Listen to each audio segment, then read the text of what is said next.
8:31, 7:31 en las Islas Canarias. Y comenzamos nuestra tertulia de hoy con don Javier Venegas. ¿Qué tal está usted? Muy buenos días, don Luis. No sabe usted lo mucho que me gusta ver sus fotos vestido de motero, con sus amigos moteros. Sí, ayer y tal. tuvimos un día memorable, por fin.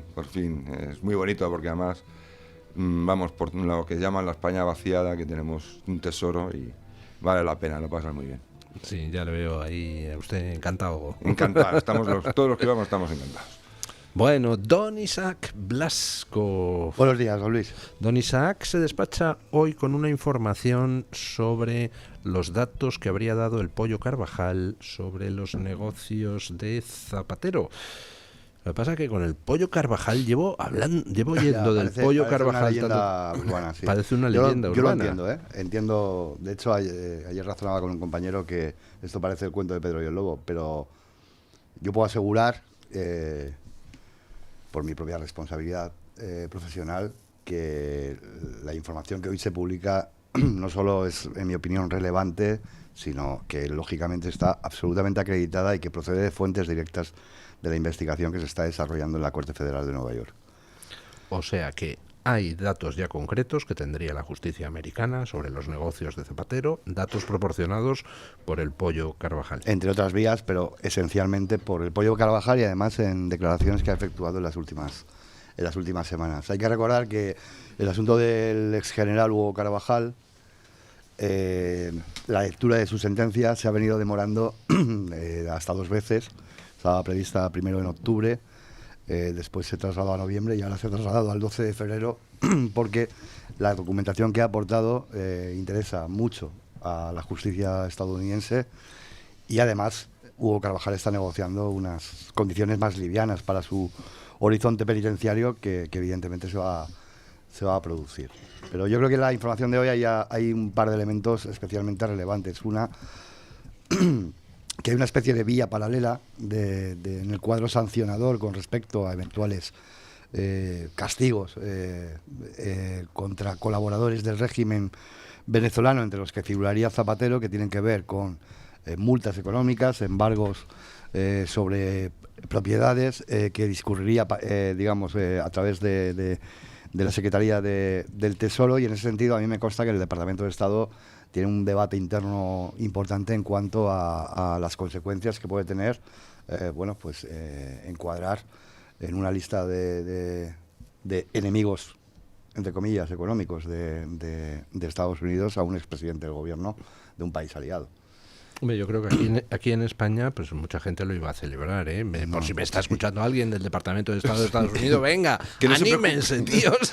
No tengan ustedes miedo. No va a causar un conflicto diplomático. Y luego Al revés, va a ganar usted un aliado en el futuro. Y luego está la vía penal, que es la que hoy priorizamos, en la que a mí me consta, porque me lo han trasladado directamente las fuentes que he comentado, que hay un interés manifiesto por la información, por, digamos, acreditar y apuntalar la información que ha suministrado Hugo Carvajal. Eso por una parte, y luego hay un detalle que a mí me parece muy relevante, y es el hecho de que hay constancia de que las autoridades estadounidenses ya han contactado con España y han tratado de recabar en España información relativa. Y han contado con la colaboración absoluta del gobierno español, No, imagino. me imagino, no, pero bueno, estas cosas sabemos que se producen por vías muchísimo menos claras, ¿no? O menos transparentes. Y ahí hay un requerimiento con relación a las actividades económicas que podrían relacionarse con José Luis Rodríguez Zapatero y a su incremento patrimonial. Bueno, don Julio Ariza, ¿qué tal está usted? Aparte de guapísimo, como todos los días. Hay esos problemas de miopía, hay que corregirlos. Bueno, ya sabe usted que esto de hacerle la pelota al jefe es casi obligado. No hay ni que explicarlo. Debería estar en el estatuto. Yo soy una persona bien educada. En Torrent no es una idea mejor. El soborno, Por cierto. ya incluimos el soborno. Por cierto, Diga. le mandé ayer por las redes un chiste a don Mario Noya, buenísimo. Lo que pasa es que A ver, cuente. requiere pensar un poco. Venga, vamos para allá. Vamos a concentrarnos. Dice el detective Estrella. Entonces, ¿cómo le han asesinado? le contesta el otro. Le golpearon con un violín, una guitarra y un bajo. Y dice el detective estrella, entonces todo concuerda.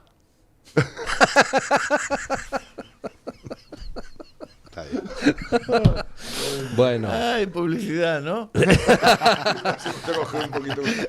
Bueno, hoy tenemos dos exclusivas enormemente importantes.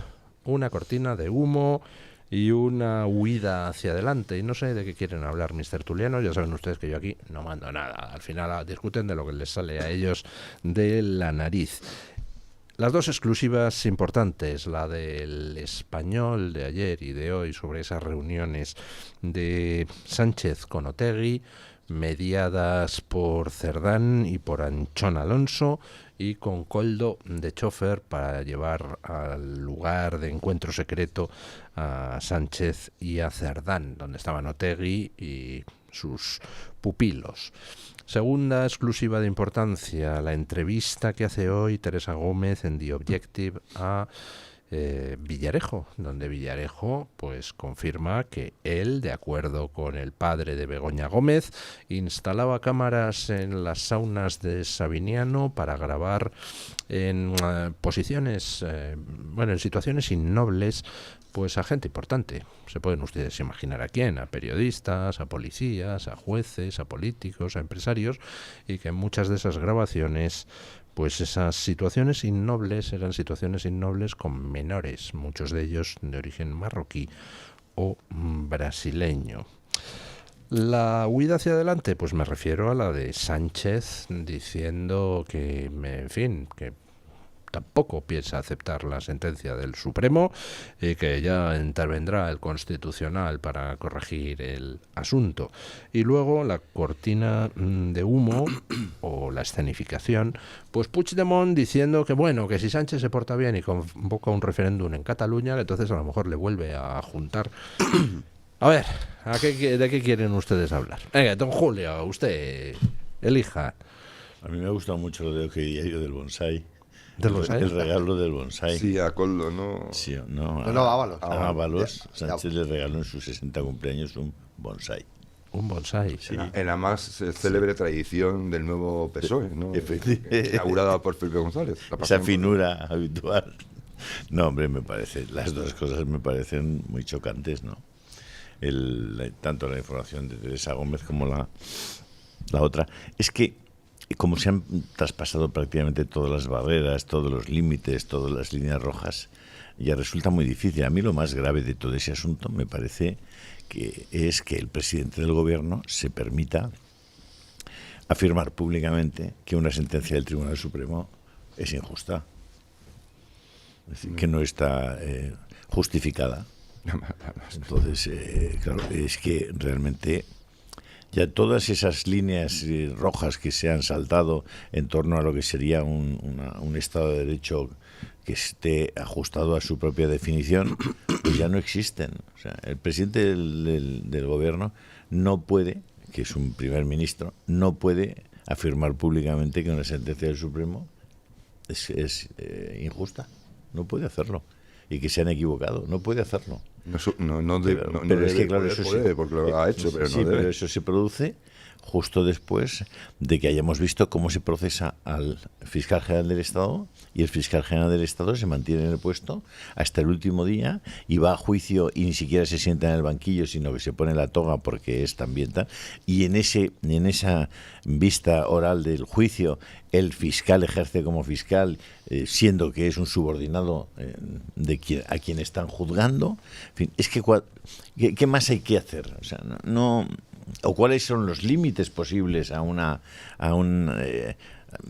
afrenta, a un destrozo como el que se está produciendo del propio Estado de Derecho. ¿Qué más se tiene que hacer? Yo no veo salida a este asunto. No sé, la Constitución desde luego no prevé nada que pueda acotar una actuación arbitraria, autoritaria de un señor si tiene 176 escaños. Es decir, si tienes 176 escaños, puedes hacer prácticamente lo que te dé la gana. La Constitución la han modificado ya por la vía de los hechos hace rato. No es necesario eso de los 2/3. ¿Para qué? hacen exactamente lo que quieren. Bueno, a mí me llama la atención, como dice don Julio, yo creo que no hay constitución que resistiera realmente a un personaje así. Podemos tener incluso la constitución de los Estados Unidos, pero claro, si llega el presidente y sin que nadie le pueda parar en el Parlamento o en el Senado, empieza a desacata a los tribunales, hace todo tipo de tropelías, mueve las cloacas del Estado y tal, y realmente las sentencias, una vez que se emiten, como en el caso del fiscal, llega el presidente y dice que esa sentencia, dice, yo, acatamos la sentencia, pero no la respetamos. O sea, es que es una cosa como paradójica, ¿no? Entonces, no hay nada que lo pueda resistir. La única cosa que lo puede resistir es la propia sociedad, que convocada a las urnas en el momento dado, si Dios quiere, porque yo, claro, ya empiezo a tener preocupaciones con el problema hasta del proceso electoral constitucional, que marca la Constitución, y desaloje el poder a este gobierno y a todos los que le acompañan. No hay otra. Los jueces están haciendo su trabajo. Es decir, la UCO está haciendo su trabajo. Es decir, el periodismo está haciendo su trabajo. La Constitución ha puesto ahí los tribunales precisamente para lo que están haciendo. También es verdad que había puesto un tribunal constitucional que debería haber sido otra cosa, y que, bueno, pues pero el tribunal constitucional tampoco cumple con su cometido porque ha sido tomado al asalto, prácticamente, además con la connivencia del partido mayoritario de la oposición. Es decir, que sí, que no tenía otra desde el punto de vista, digamos, reglamentario, pero hombre, en fin, no sé... Claro, para aquellos que, bueno, la Constitución es francamente mejorable, lo sabemos todos. Viene de donde viene, se hizo como se pudo. No creo que fuera nunca una trampa. Fue simplemente lo que pudo hacerse en aquel momento. Y ya fue mucho, me parece. En aquel momento había que estar en aquella época para saber de qué estamos hablando y no pensar en los tiempos actuales, sino en los de entonces. Pero es imperfecta, pero bueno, tiene cosas. La Constitución no dice que un presidente puede arrear a los tribunales. ¿Dónde dice eso en la Constitución? Claro. Dice la Constitución, ¿no? usted puede, siendo presidente, usted ya es caudillo, entonces por lo tanto usted puede perjuzgar las sentencias, usted puede Javier, hacer un señalamiento de jueces. Solo un segundo, acuérdate de dónde venimos. Es decir, el proceso ha sido que el señor Pacheco, que era alcalde de Jerez, fue procesado por desacato, por decir que la justicia era un cachondeo. No sé si lo recordáis. Sí, ¿no? Sí. Venimos de allí. Venimos de un país donde la justicia era una institución respetada, es que en la que un alcalde no podía decir públicamente que la justicia era un cachondeo porque era imputado. Claro. Es que venimos de ahí. ¿Qué ha pasado en ese camino? Pues imagínense, la de gente que se ha saltado a la torera. Claro. Ese principio de separación de poderes y ese respeto institucional, claro. Porque las instituciones se consideran que no son neutrales ya. De hecho, a mí lo que me preocupa, aunque igual no sabemos si tendrá mucho recorrido, porque luego la izquierda también es verdad que ladra mucho en estos tiempos y a veces luego, pues, en fin, se le va la fuerza por la boca, pero hay que tener cuidado. Es esa ofensiva desde todo lo que son las izquierdas contra el Tribunal Supremo, contra los jueces. Es algo alucinante. Es algo alucinante. En cualquier caso, decía Javier el asunto de la Constitución, porque claro, la Constitución es verdad que se hizo en unas circunstancias muy excepcionales y muy perentorias, pero es verdad también que el legislador en ese momento no pensó en que podíamos... Es que ni se le pasó por la cabeza que esto fuera... encontrarnos con este tipo de supuestos, absolutamente... Dígale usted claramente, con este tipo de personajes. Claro, desde el punto de vista incluso moral, absolutamente impredecibles. Yo, ayer cuando escuché a Pedro Sánchez me llevé las manos a la cabeza porque estoy muy de acuerdo con don Julio en que si algún episodio, algún capítulo de los últimos meses ha puesto en evidencia y además ha concentrado en muy poco espacio físico todas las anomalías que nos estamos desayunando cada mañana en este país, ha sido el juicio al fiscal general. Yo fui partícipe de él, como sabéis, en calidad de testigo, y ayer Pedro Sánchez incurrió en una auténtica falsedad y en una manipulación torticera del fallo del Tribunal Supremo, porque invocó la legitimidad de los periodistas que testificaron ser conocedores de que el fiscal general, según ellos, no había sido la fuente filtradora de los datos de González Amador, pero que no lo podían revelar por... No, dijeron algo mal, dijeron que ellos tenían la filtración de secreto profesional, efectivamente. antes. Cuando Pedro Sánchez sabe perfectamente que esos testimonios, incluido el mío, que no dije ni Pamplona, porque sí me acogí desde el principio al secreto profesional, son irrelevantes a efectos desde el punto de vista del juicio, incluso fallo. son inculpatorios. Por una sencilla razón. Son inculpatorios. Porque el objeto de la causa y la carga de la prueba está precisamente en la propia declaración del fiscal general cuando admite la autoría del comunicado en el que había datos personales de un ciudadano español llamado Alberto Sánchez González Amador. De manera que... ya para más INRI, a mí me parece especialmente osado que un jefe de gobierno se permita hacer una valoración sobre un criterio judicial sin ni siquiera conocer el contenido de la sentencia. No, pero además anticipando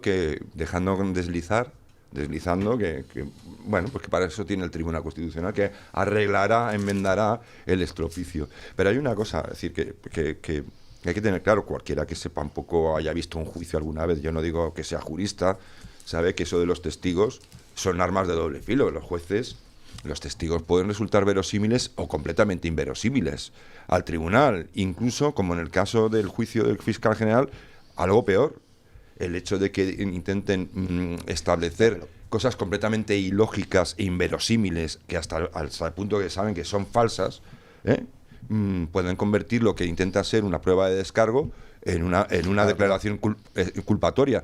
Lo digo porque nadie se puede creer, y ni menos un tribunal con dolor de frente, que utilice la lógica, que unos señores periodistas que en cuanto tienen algo de un rival lo sacan para arrearle hasta matarlo, digamos civilmente, guardaran en el cajón una filtración por una cuestión de una especie de pudor ético. Es decir, eso sabemos, lo saben los jueces, lo sabe el tribunal, que eso es una mentira. Están declarando, o sea, es una declaración falsa. Pero por encima de los comportamientos, las declaraciones de los periodistas... Es un comportamiento, es una cuestión... Y del propio curso del juicio, lo que quería decir en ese sentido es que a mí me parece absolutamente chocante y yo creo que genera perplejidad que un presidente de gobierno otorgue rango moral, es decir, absoluta... credibilidad a lo que dicen unos periodistas y cuestione el criterio de 7 magistrados del Tribunal Supremo, claro, que es nuestro máximo órgano jurisdiccional. No, pero si ni siquiera es que tiene, es decir, él evidentemente, es decir, hay una cosa que está clara, es decir, Pedro Sánchez solo tiene un recurso y lo ha peleado desde el principio, y es la mentira. Es decir, mentir siempre, es decir, lo que es, vamos, el principio, digamos, el principio de, bueno, un principio de como de ambivalencia.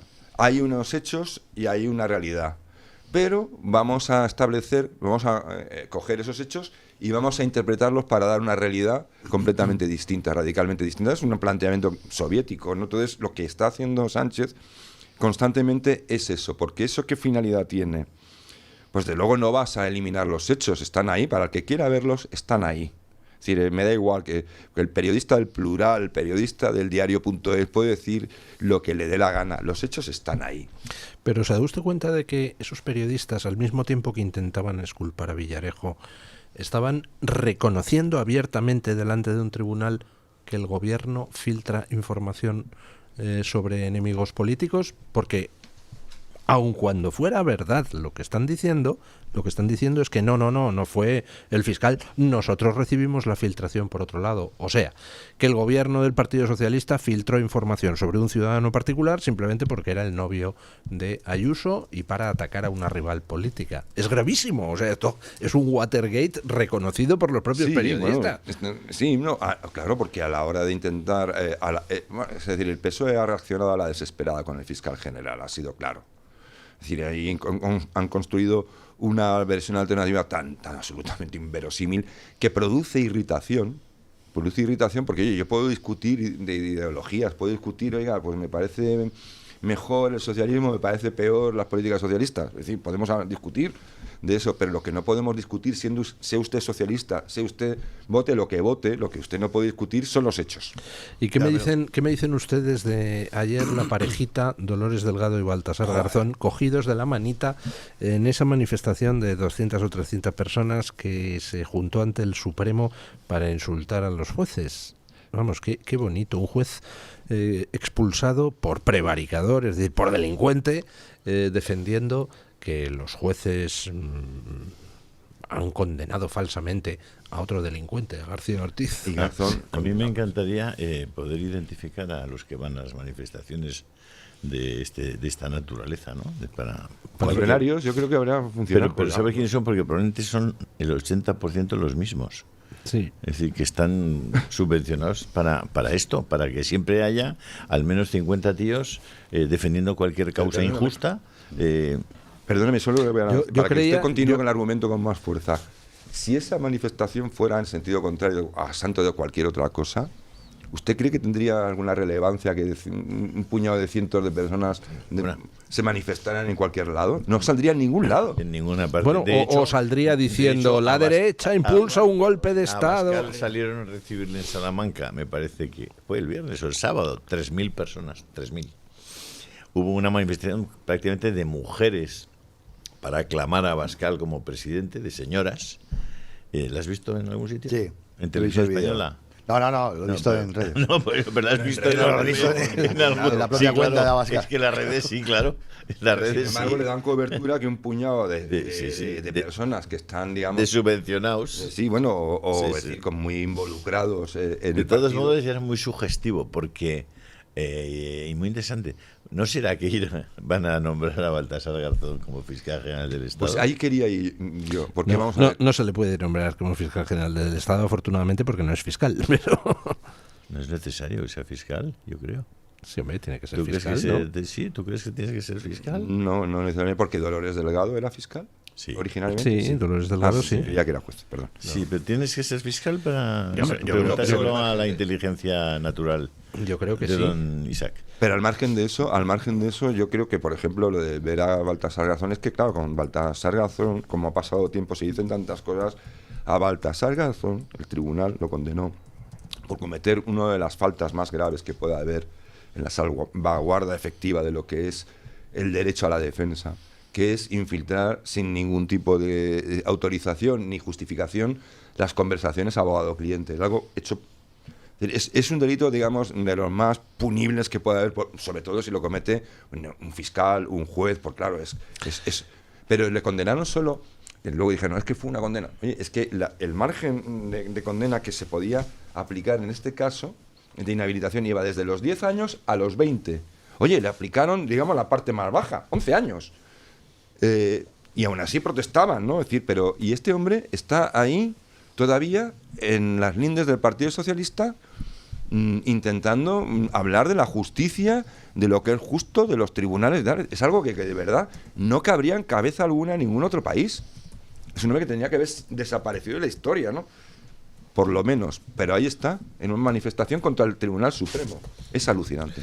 Me aclara Grock que no hace falta ser fiscal. 15 años de Ejercicio reconocido prestigio, de ejercicio efectivo de su profesión y reconocido Pues ya prestigio. está. Debe ser Más jurista. prestigio que Garzón. Sí, pues tiene usted toda la razón. Es que le podría- digo que puedes encontrarte con una sorpresa, ¿eh? Desde luego, cuenta que el que venga será peor que el anterior. O sea, eso seguro. Bueno, Y entramos además será recochineo. Es decir, porque estos no solamente les gusta ser arbitrarios, les gusta ser profunda y completamente injustos. Injustos. Van a poner al peor que puedan. Sí, bueno, que la Eso chulería, seguro. Eminentemente progresista, como decía ayer Eso. el periódico amigo. Eso.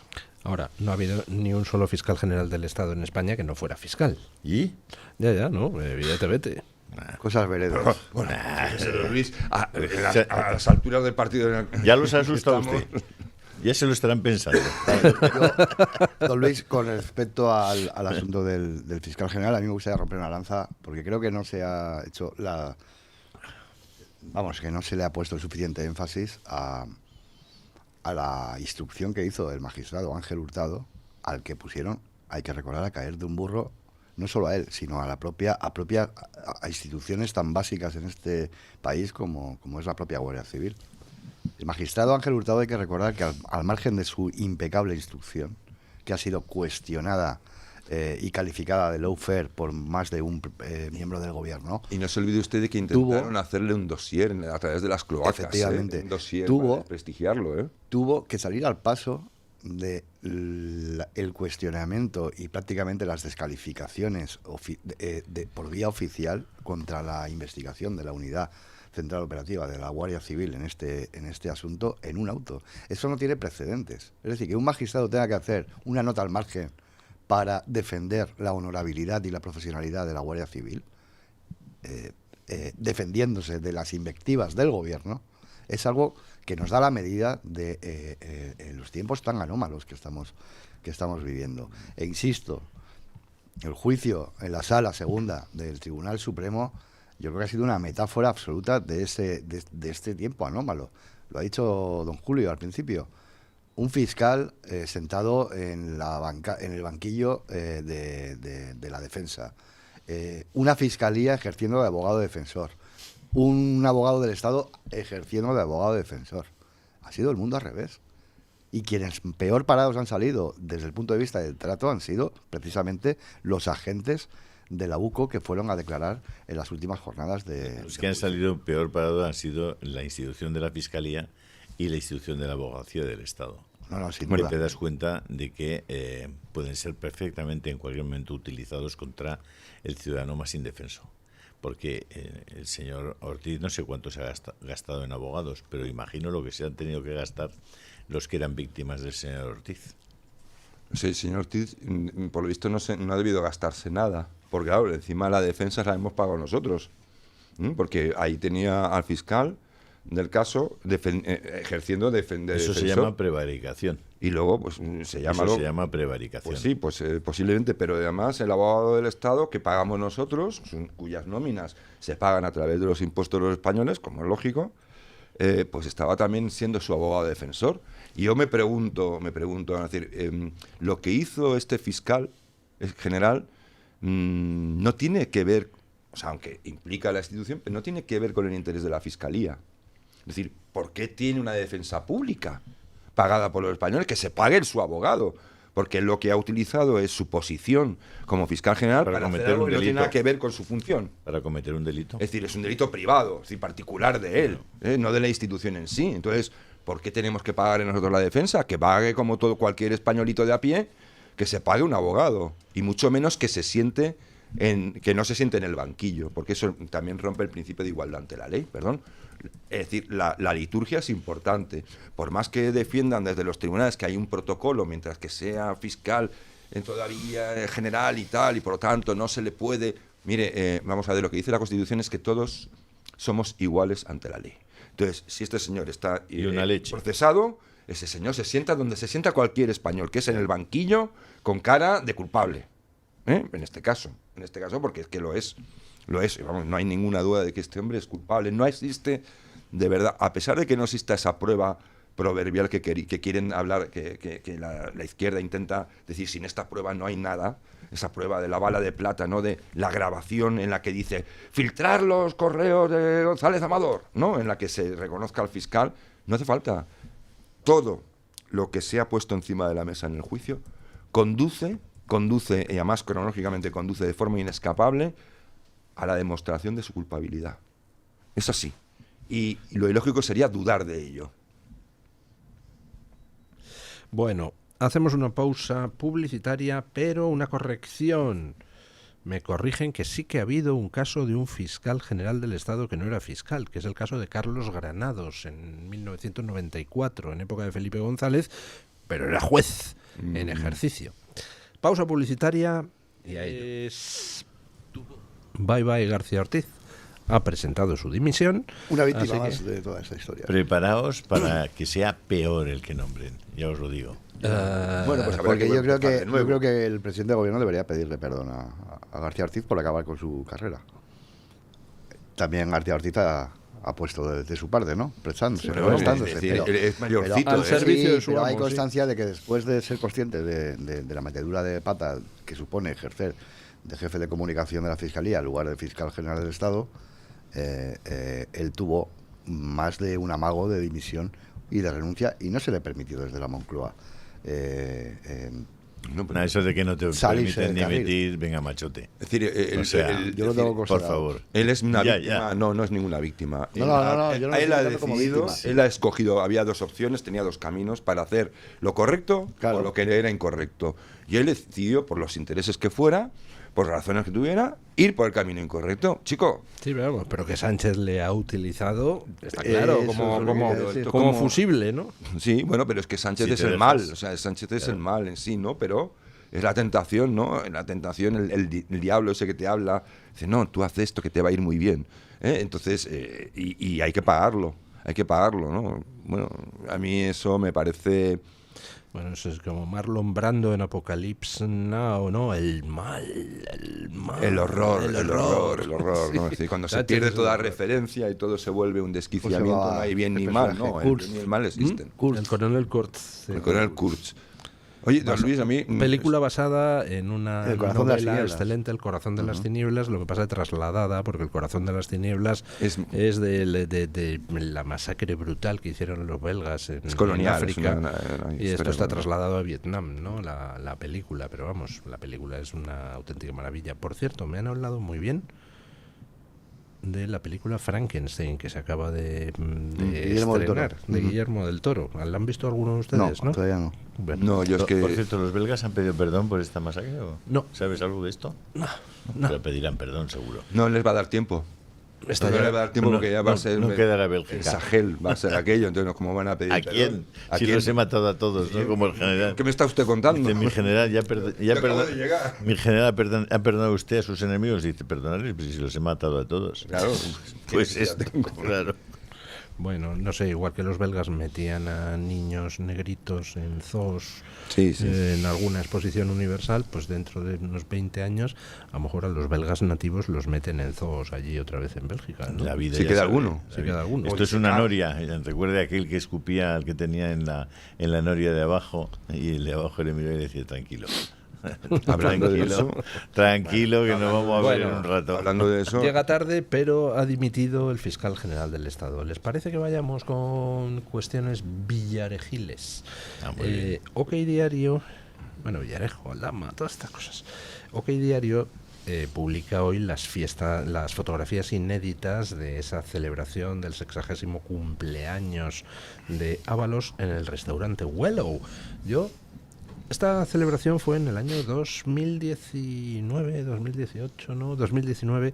Yo conocía el restaurante Wellow de nombre, pues anteriormente, porque el restaurante Wellow fue a donde se fue después de participar en Top Chef un chef muy carismático que se llamaba Carlos Medina, conocido por en Top Chef haber parido aquella famosa frase de Honorato tenía el alginato, que fue algo que se nos quedó clavado a muchos.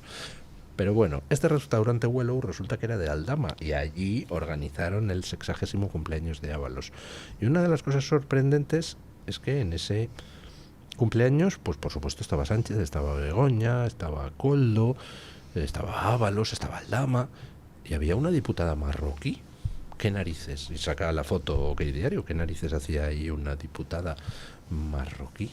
Del Parlamento marroquí, entiendo. Sí. No una marroquí que esté en el Parlamento español. porque No, también una hay diputada marroquí. Sí. Curioso. Bueno, hoy en la exclusiva de... Sería un descuento igual, ¿no? Aldama, por el... Pues Si era supongo. suyo el restaurante, saldría Espero. más barato a Ábalos, ¿no? Espero.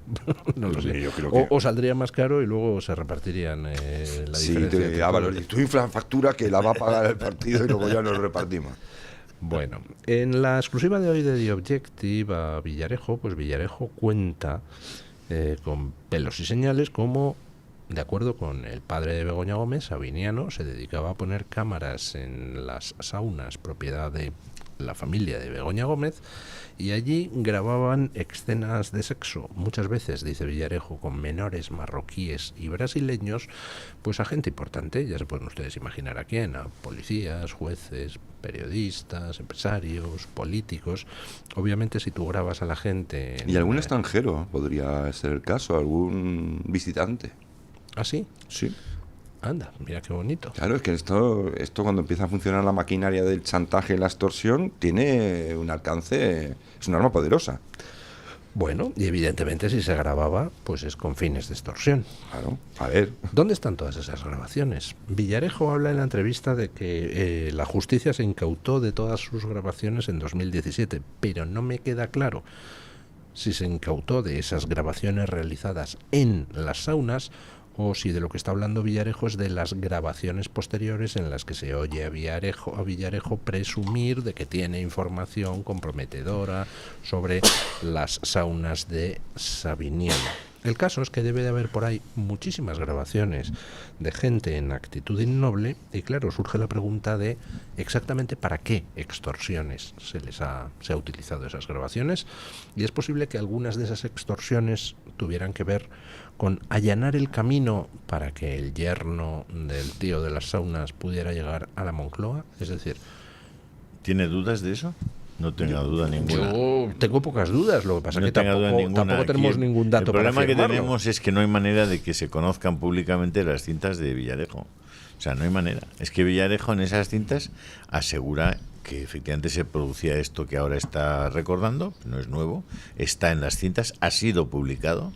Y además explica cómo, dice, este tonto que hacía esto y cuyo suegro hacía esto y cuya mujer gestionaba esto, este tonto ahora quiere prohibir la prostitución. El tonto a las tres. Sí, pero este idiota quiere prohibir la prostitución. Pero yo Lo que pasa es que ahí estamos mezclando dos tipos de grabaciones distintas. Unas son las grabaciones donde Villarejo presume de tener estas información hablo, de estas hablo. y otra cosa son las grabaciones realizadas En las saunas. vídeos. Eso es lo Entonces, claro. eso en principio pues Ese es se el supone que lo tiene que tener el CNI. Esas grabaciones La no sé policía, si, ¿no? no Más sé bien si, la policía, probablemente, ¿no? pues no lo sé.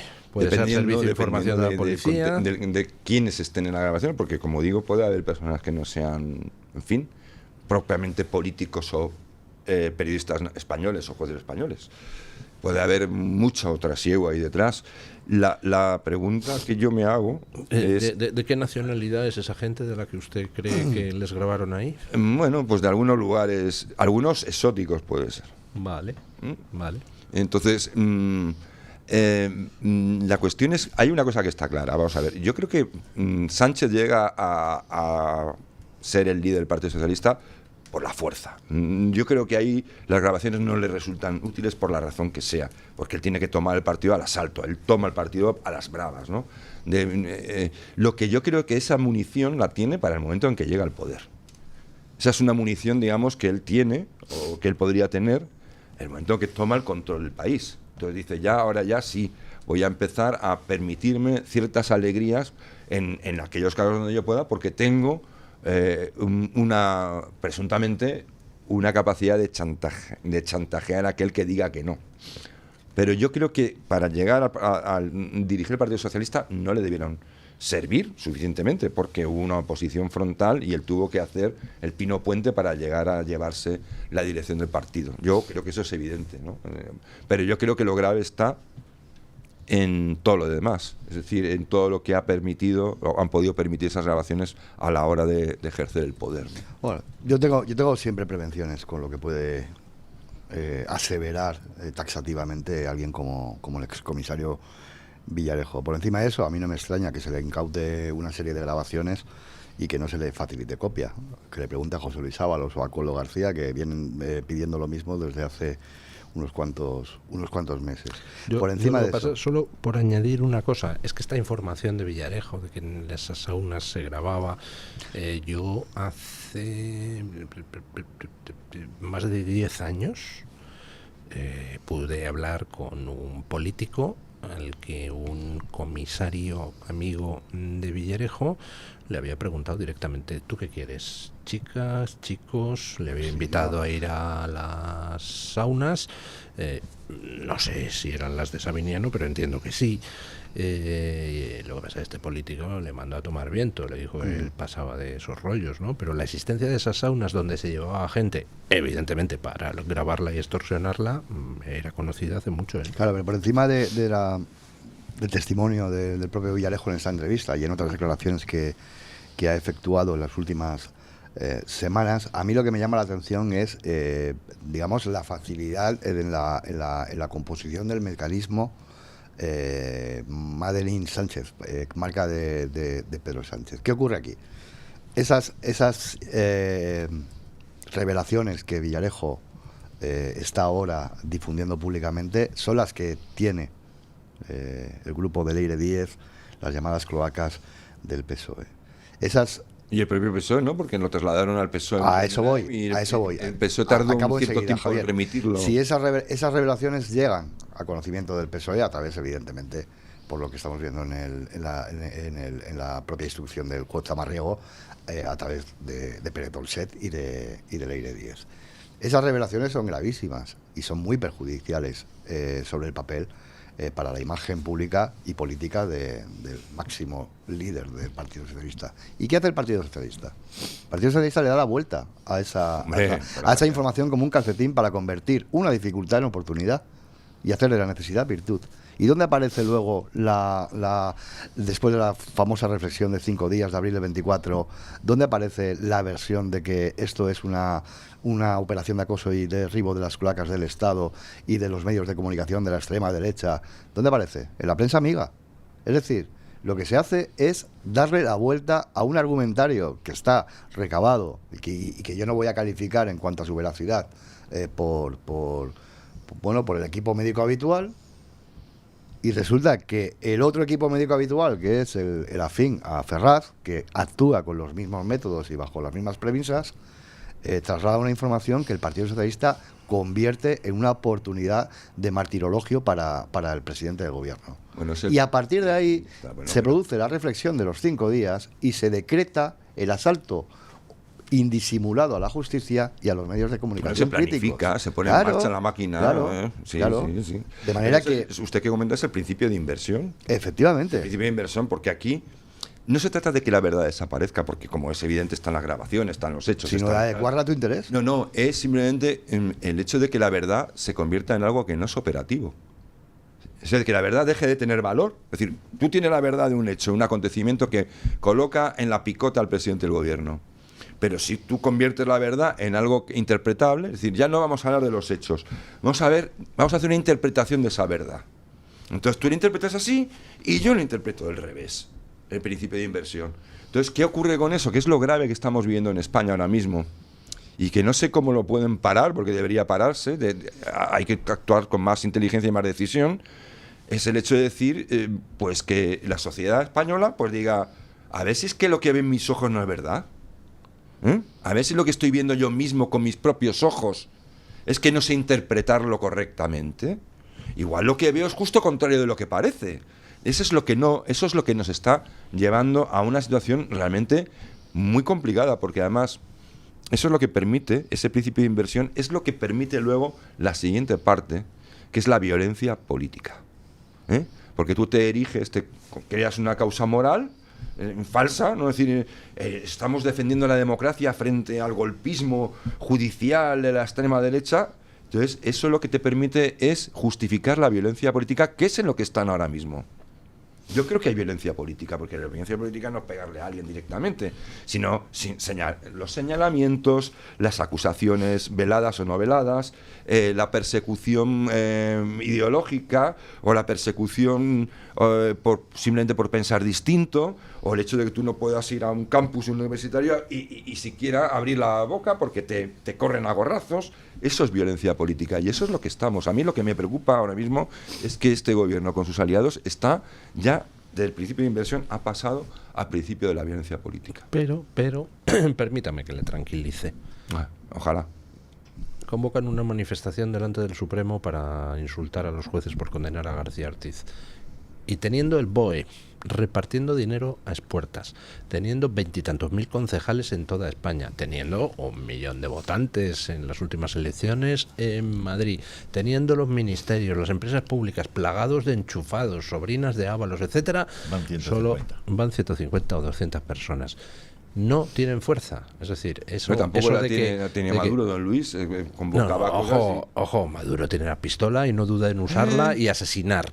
Aquí no estamos en eso. Estamos ni en la Sánchez fase de la tiene violencia la política, don Luis, que es lo que yo advierto. Sánchez no tiene la pistola, no tiene la bota cuartelera. No, yo digo, pero estamos en una fase peligrosa, don Luis. Es que a mí lo que me agobia es la sensación de que estamos viviendo un déjà vu. No, pero yo creo que Sánchez realmente por lo que es peligroso es por otra cosa, no porque tenga posibilidad ninguna de desatar ninguna oleada de violencia, porque carecen de fuerza, sino porque como está en huida hacia adelante podría intentar tensar todavía más la cuerda de la estabilidad institucional. Y entonces, por ejemplo, lo que dice don Julio, de colgarse con un nombramiento de Baltasar Garzón como fiscal general del Estado o alguna cosa por el estilo. Lo que pasa es que hay un factor, don Luis, permítame que me autocite, mil perdones, pero es que claro, tenemos una visión muy local de lo que está haciendo Sánchez, ¿no? Tengo una muy localista, es decir, es Pedro Sánchez con el PSOE y con sus aliados el que practica una corrupción sistémica y además para que esa corrupción sistémica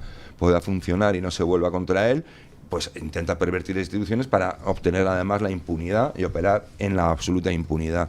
Pero es una visión local. Yo el otro día, creo que el sábado, publicaba un artículo magnífico sobre claro, que Sánchez realmente tampoco está solo a nivel internacional. Es decir, es que hay... Sánchez no está completamente aislado. Él ha tejido y además tiene... Por ejemplo, cuando la gente se pregunta, ¿cómo es que en la Unión Europea Sánchez no es visto, ni Teresa Rivera es vista como lo que son? Bueno, pues porque han tejido una red durante bastante tiempo y tiene aliados, es decir, China es un aliado poderoso. Pero vamos a ver, ¿cómo va la Unión Europea a decir nada sobre las corrupciones de Sánchez cuando Ursula von der Leyen se marcó 2 García Ortiz borrando su teléfono por 2 veces en 2 investigaciones distintas sobre potenciales corruptelas? Por el amor de Dios. Pero más grave que eso. Es que tenemos un comisario procesado por blanquear lotería. Claro. A ver, es que perdón, es que tenemos una comisaria vicepresidenta primera de la Comisión Europea, que es Teresa Rivera. Claro. Que es una señora, vamos a decirlo, yo lo voy a decir así metafóricamente, pero para que se entienda, reclutada por el Partido Comunista Chino para que lidere un lobby en París importantísimo que lleva a España y a Europa a la deriva actual en legislación de transición energética que beneficia exclusivamente a China. ¿Y a quién tenemos en el Banco Central Europeo? A Christine Lagarde. Oiga, es que Christine Lagarde, por favor, busquen en Google su historial. Si es que la élite en Bruselas es una pocilga corrupta. Pues por eso digo que Sánchez es simplemente un buen mayordomo. Pero con poder, él es, dentro de la jerarquía, es como un capitán de la mafia. ¿Quiere que le dé un dato curioso ahora que habla usted de China? Es que lo estoy viendo en un artículo citado por Pablo Malo. Por cierto, si no le siguen ustedes en Twitter, no saben lo que se pierden. Una de las mejores cuentas que hay. Habla sobre todo de temas de sociología, etcétera. Psicología social. Psicología. Bueno. Cita un estudio: el 84% de la élite china actual es descendiente directa de la élite china anterior a 1949, es decir, anterior a la Revolución Comunista. Claro. 5 de cada 6. Porque las revoluciones no se hacen para revolucionar nada, se hacen para tomar el poder, asegurar el poder, nada más.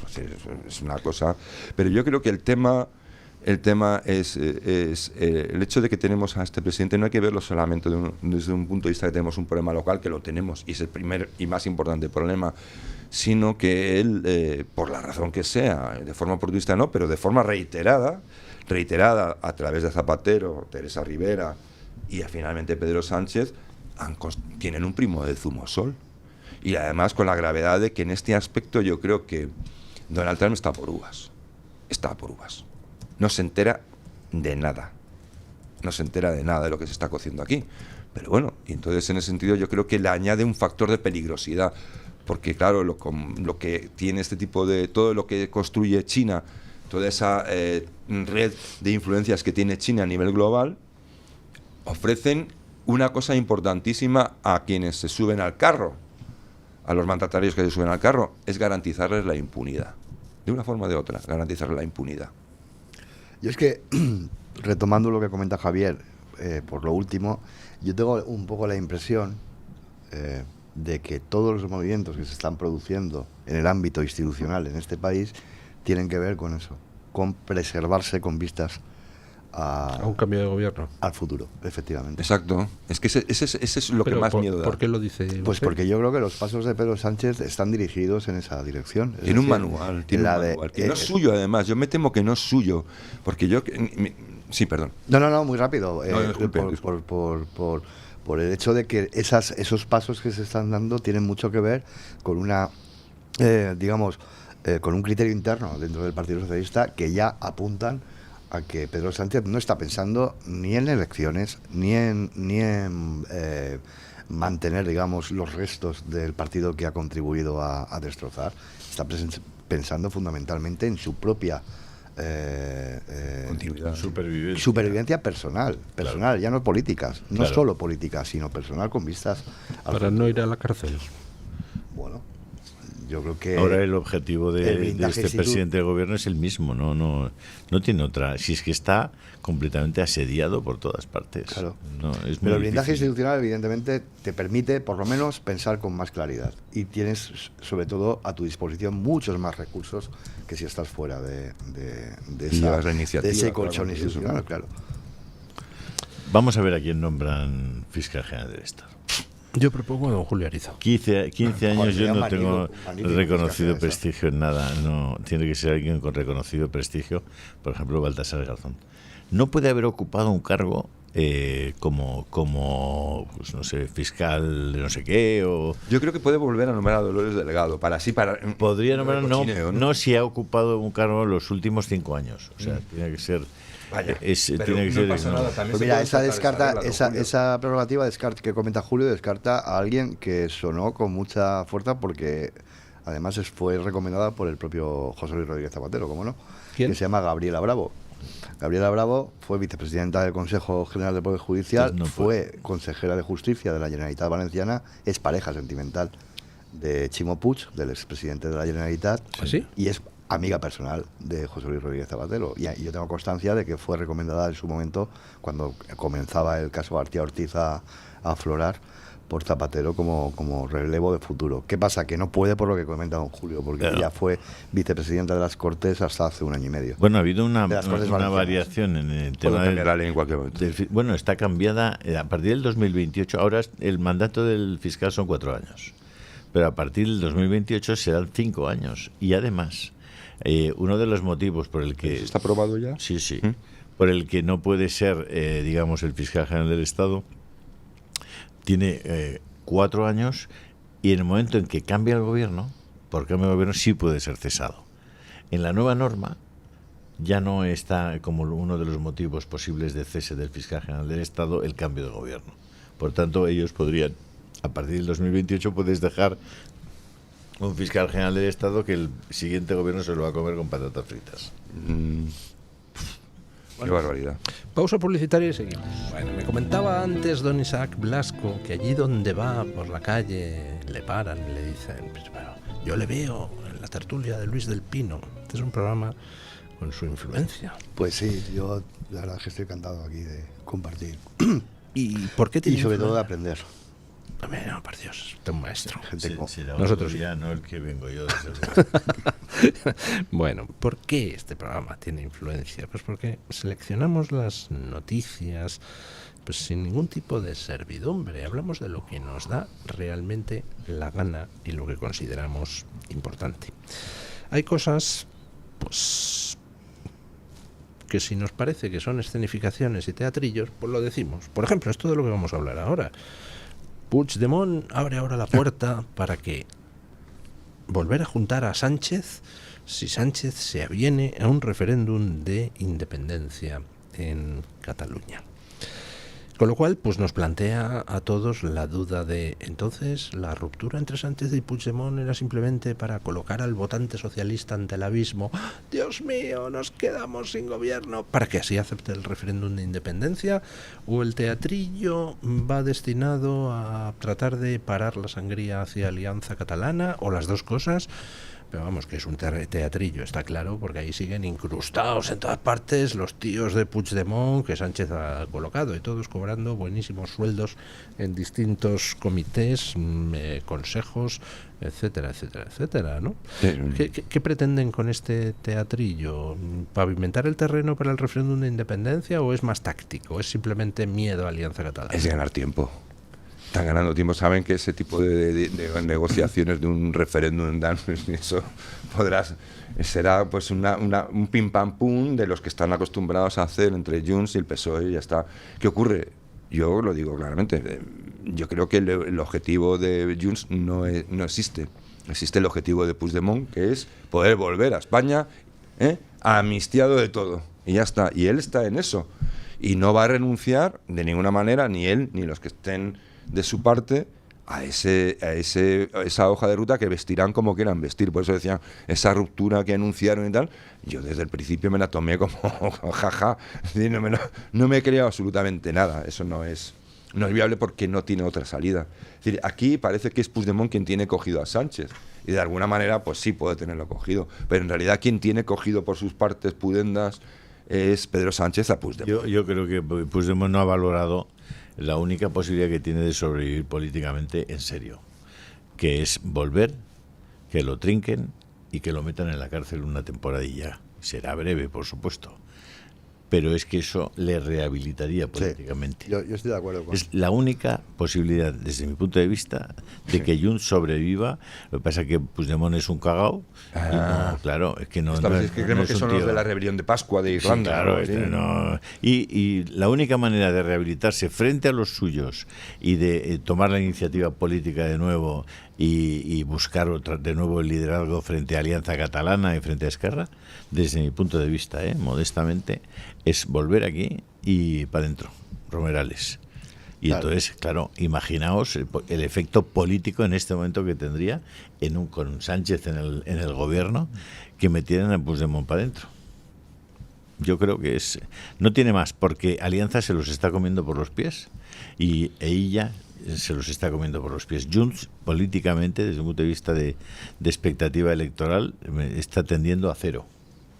Sí, es que en Cataluña Junts es muy consciente en cuanto a esto último, de que ella prácticamente está abriendo un puyolato a la PSC, hoy que está tan en boga el nombre de Jordi Pujol, y eso evidentemente supone fundamentalmente la extinción, yo no diría ni siquiera a largo plazo, a corto medio plazo de Junts, porque aquí se entremezclan en un partido muy complejo y muy pesado a veces en cuanto al análisis, intereses personales y cuitas personales que tienen que ver con ese perfil algo cobarde de alguien que salió como salió de España después del 1O, con varias corrientes o varias almas que siempre han confluido o han coexistido dentro de esa apuesta ideológica.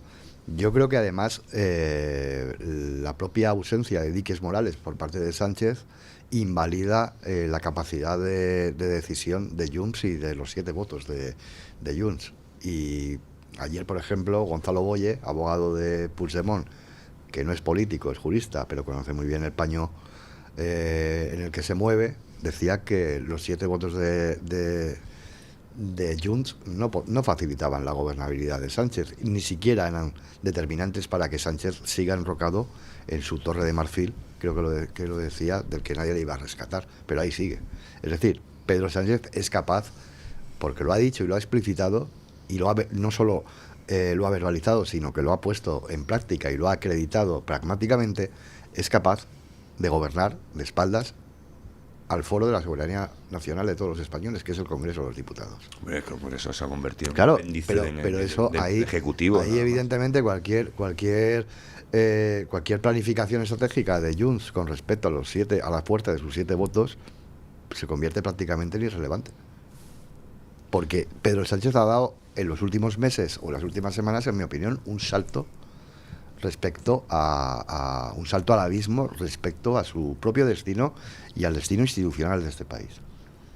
No tenemos ahí ese rollo dialéctico de la aprobación de los presupuestos generales, de la presentación o no. Estamos todavía hablando con un purismo que yo no entiendo lógico, porque debería ser así, que no se adapta a la realidad política y a lo factual. Es decir, y para poner un ejemplo de que a Sánchez le puede dar perfectamente igual, aunque a nosotros nos parezca, con toda razón, escandaloso, inaceptable y completamente miserable, pero en la práctica, la política factual, es que Pedro Sánchez, prorrogando presupuestos, pues nos ha encajado ni más ni menos que €500 millón de deuda añadida.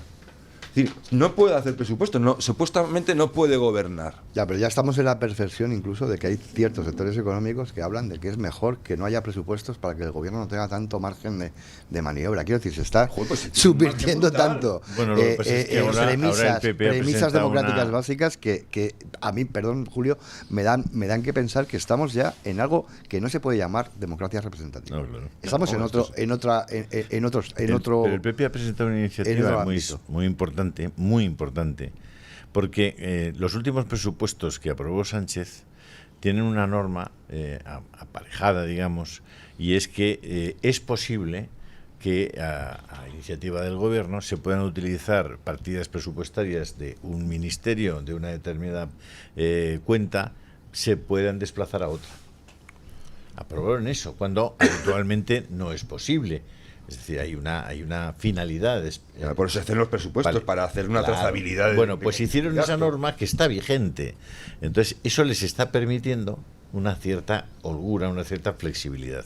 El PP ha presentado una iniciativa diciendo, no, a partir de ahora ya se acabó esa posibilidad, y eso, si Junts efectivamente cumple su palabra y vota a favor de esa norma del Partido Popular y contra el gobierno ya tendrá las manos completamente atadas.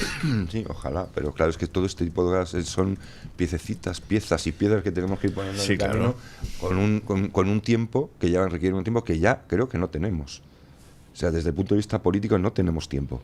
Yo creo que sí. Quien no tiene tiempo es Sánchez. ¿Por qué dice usted que no tenemos tiempo? No, porque yo veo que yo creo que las cosas se están precipitando a mucha velocidad. Creo que desde el punto de vista político, yo no hablo desde el punto de vista administrativo, organizativo, burocrático, yo creo de lo que serían los tiempos propios del Estado, hablo del tiempo político.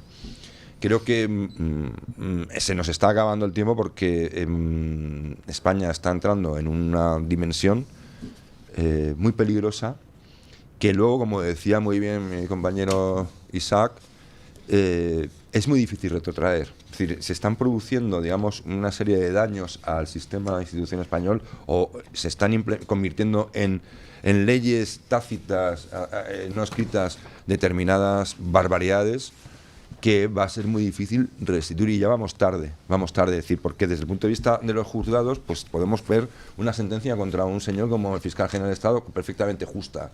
Podemos ver más sentencias mañana, ¿no? Podemos ver una acción de la justicia muy correcta. Pero desde el punto de vista político yo creo que vamos muy mal de tiempo. Creo que España está perdiendo el tren de todo. Creo que nos estamos saliendo del carril. Creo que estamos ya, digamos, en una esfera internacional bastante conflictiva. Ya de facto, no es algo coyuntural, es estructural. Y creo que de entrada, por lo pronto, ya es que hasta los Estados Unidos nos consideran un poco un aliado no fiable, al que hay que censurar la información sensible. Entonces, ahí vamos mal. Vamos tarde, es decir, llevamos 20 años pero todo es reversible. Sí, pero bueno, sí, yo no digo que no, yo no digo que se vaya a acabar el mundo. Lo que digo es que vamos tarde. ¿Cómo valoran ustedes la encuesta que saca hoy el debate de Target Point, que sitúa ya a Vox cerca, con 69 escaños, o sea, ya el 19%? Pues yo lo estaba escuchando y discrepaba. ¿Discrepa usted de mí? Sí. Creo que es posible. ¿Que es posible? Sí, yo creo que incluso puede haber más voto a Vox que no está aflorando en las encuestas. Creo. Y creo que está igual, ha preguntado de forma... No tengo la metodología, no la he mirado, pero creo que igual ha hecho las preguntas correctas para obtener una cifra que yo creo que se aproxima más a la realidad. Yo creo que Vox está subiendo y las tendencias lo muestran, pero me resisto a creer que esté ya en el 19%, o sea, viendo las restantes encuestas, las que han tenido más acierto en veces anteriores, que son pues Sociométrica, 40dB, GESOP, pues Vox está en estos momentos entre el 17 y el 18. Sí. Un 19% me parece demasiado, sinceramente. Pues yo creo que es plausible. O sea, ahora mismo ya es plausible. Usted me lo dice hace 2 años, pues le digo, pues no. pero yo creo que sí, más que nada no porque Vox esté especialmente movilizado, es decir, como diciendo a la carrera, ¿no? Y como... No, yo creo que... de hecho, en Vox se le otorga... ese impulso se lo está dando el propio Partido Popular. Estuve el otro día yo con Figaredo y a mí me decía Figaredo que no le hacen ni puñetero caso a las encuestas, que las ven, hombre, prefieren ir subiendo vale. A no subir, pero que les dan el valor fáctico que tienen. Que no deja de ser una muestra. No debe estar mirando y además yo advierto una saturación de encuestas que atribuyo fundamentalmente al morbo, Sí. con respecto a la subida exponencial de Vox. Yo no sé si es real, si es evanescente o no, pero ahí está. ¿Usted qué sensaciones tiene con respecto a esa subida? No, yo creo que Vox, y eso lo acreditan los sondeos, en mi opinión, está consiguiendo precisamente establecer un suelo electoral, cosa que no había logrado anteriormente en ejercicios precedentes. Y en ese sentido yo creo que sí consolida, digamos, una marca política y una apuesta política que evidentemente está haciendo fortuna esencialmente la población más joven y en el segmento de los nuevos votantes. ¿Eso significa que van a mantener esa solidez o esa consolidación de ese suelo? Pues no lo sé, pero las encuestas día tras día acreditan que sí, y subiendo. Supongo que tendrá mucha influencia en lo que pase, pues lo que suceda el 21 de diciembre en Extremadura. ¿Ustedes qué creen que va a pasar? Por lo tanto, es una elección, pues, no sé, curiosa, ¿no? Donde tanto el PSOE como el Podemos incumplen su propio código ético presentando a candidatos que no pueden presentar según su código ético, pero eso ¿no? que son de cada minuta, son cosas que no, ¿Qué, cosas qué- que pasan. ¿Qué va a pasar en esas elecciones extremeñas? ¿Qué sensación tienen ustedes?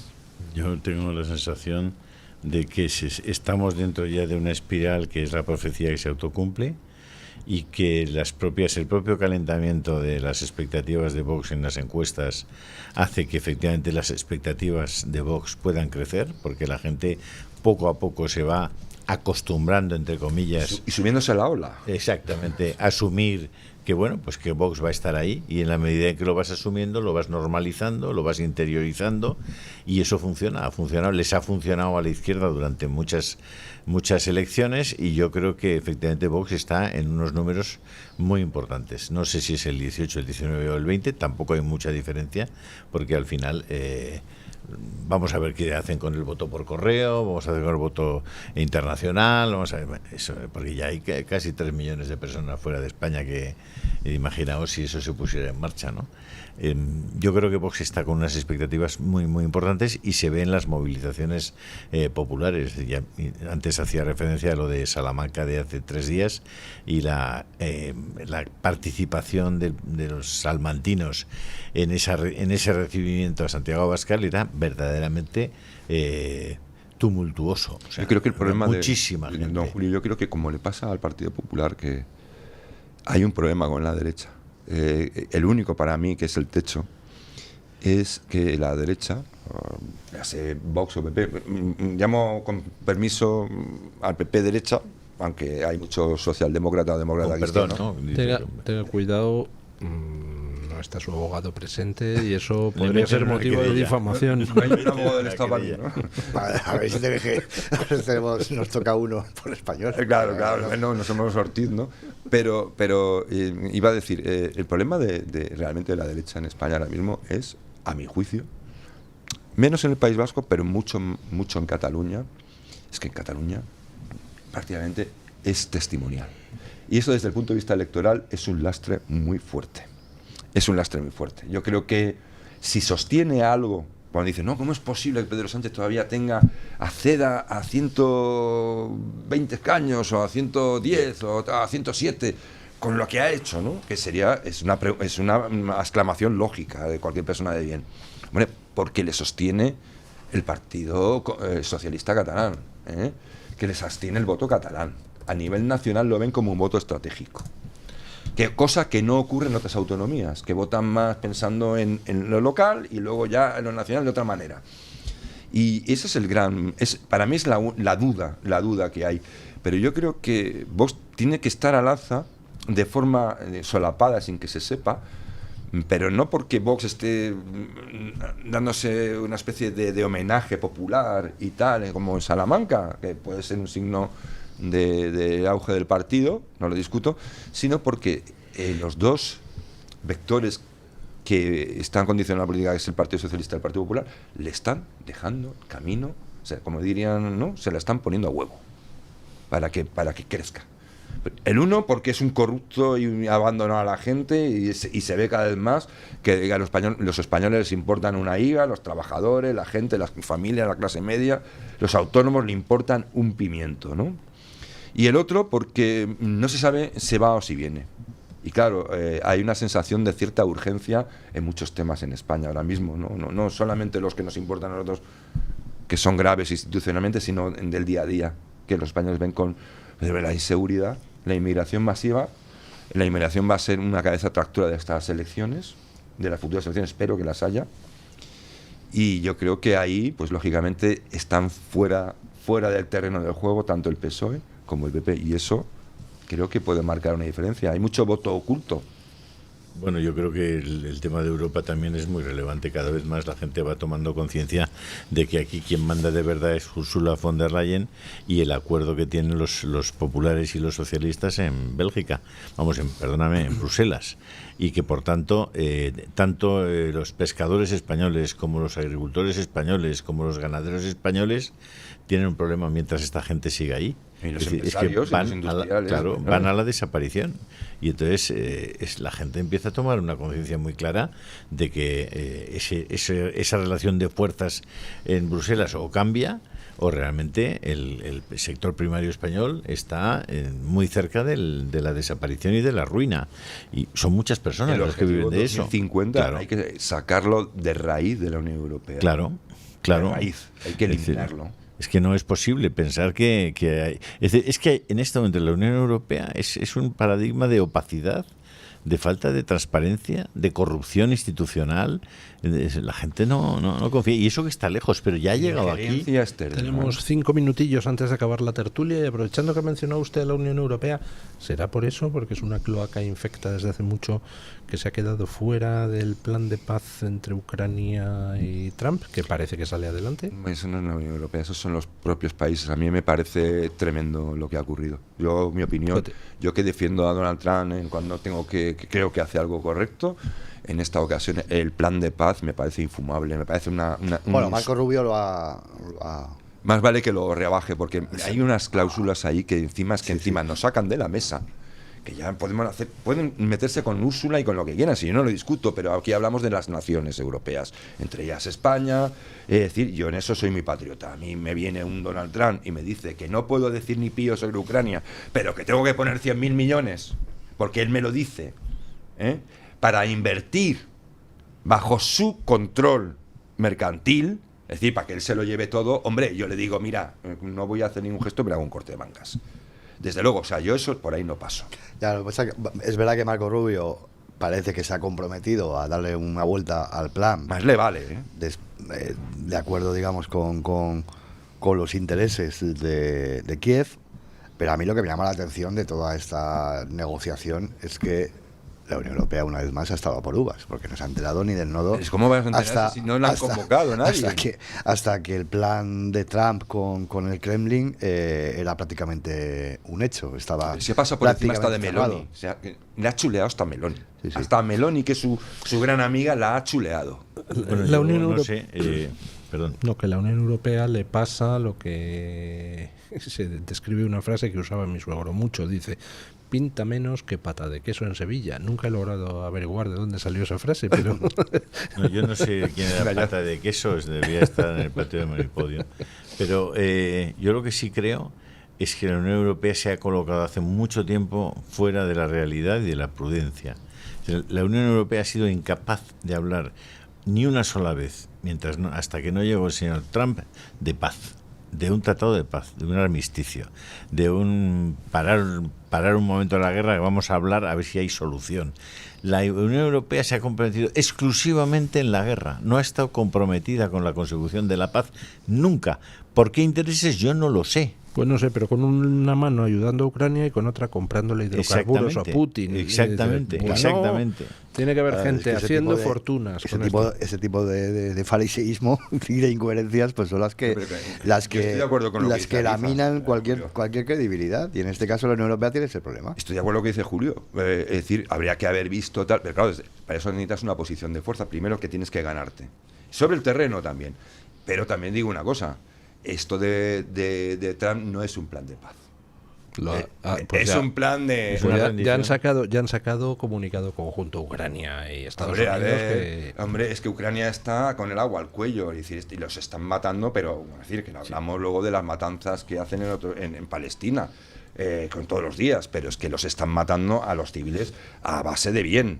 Es decir, están tirando unos pepinos en las propias zonas urbanas con toda intención de matar a todo lo que esté por ahí. Pero yo creo que, sinceramente, a mí, a ver si lo modifican, lo vuelven un poco presentable, pero a mí no me parece un plan de paz. A mí me parece un plan de capitulación a la carta al servicio de Putin. Y claro, eso no va a traer nada bueno a largo plazo. Leeros, por favor, cuando podáis, un artículo de Le Grand Continent. ¿De qué? Le Grand Continent. El Gran Continente. Sí, lo he colgado en Telegram, si lo queréis ver. Es un artículo de un general francés, se llama Fabien Mandon, en el que... Un general tiene que ser claro, Mandon. sí, nunca mejor dicho. Estaba predestinado. Sí, en el que les dice a los franceses, dice, prepárense para aceptar perder a sus hijos. Es que, claro, Europa tiene un problema. Es que está hablando de guerra todo el día, de guerra, pero no hay un solo país europeo de los grandes dispuestos a enviar un soldado a que pueda perder la vida y volver dentro de un ataúd a Francia. Pero usted a Gran no se Bretaña obsesiona o con los países degradados que tenemos, que son países de Francia, sí. de lo que diga un general francés, se le digo personalmente, es lo que opino ahora mismo de lo que podría decir cualquier general burócrata que ha puesto el gobierno ahí arriba en España.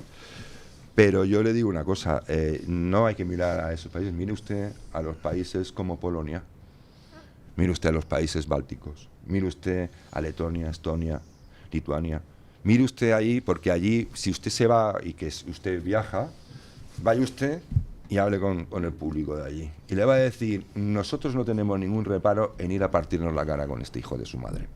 Nosotros sí.